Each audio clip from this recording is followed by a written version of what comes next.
Hello hi, నేను doctor K Saket, international cardiologist at TX hospitals బర్తనరీస్. So palpitations అనేవి మన ఓన్ హార్ట్ బీట్ మనకి వినిపిస్తున్నట్లయితే, ఆర్ మన ఓన్ హార్ట్ బీట్ మనకే స్పీడ్గా కొట్టుకున్నట్లు మనకి తెలుస్తున్నట్లయితే దీన్ని పాల్పిటేషన్స్ అంటాం.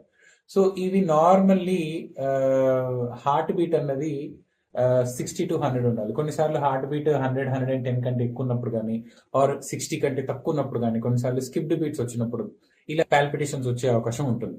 సో పాల్పిటేషన్స్ అనేవి కామన్ కారణాలు ఏంటంటే stress, anxiety, sleeplessness and excessive coffee or tea intake.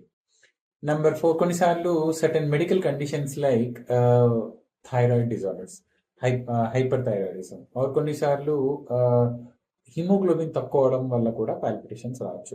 And there are certain other heart conditions like arrhythmias, hypertrophic cardiomyopathy and heart failure, high blood pressure. కొన్ని ఇలాంటి హార్ట్ కండిషన్స్ ఉన్నప్పుడు కూడా palpitations వచ్చే అవకాశం ఉంటుంది.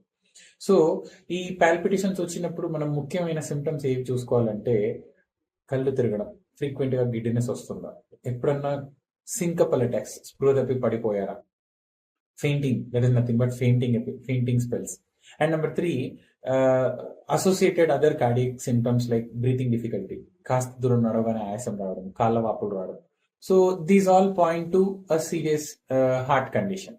సో ఇలాంటివి ఉన్నప్పుడు మీ ఫిజిషియన్ని కానీ కార్డియాలజిస్ట్ని కానీ సంప్రదిస్తే దానికి తగ్గట్టు we usually evaluate palpitations. So ECG అని, 2D ఎకో అని, కొన్ని advanced test like Holter monitoring అని ఇలాంటి టెస్ట్ ఉంటాయి. వీటి వలన ఇలాంటి టెస్ట్ తో మనం పాల్పిటేషన్స్ ఎందుకు వస్తున్నాయన్న డయాగ్నోస్ చేసి దానికి తగ్గట్టు ట్రీట్మెంట్ పేషెంట్స్కి ఇవ్వడం జరుగుతుంది. Thank you.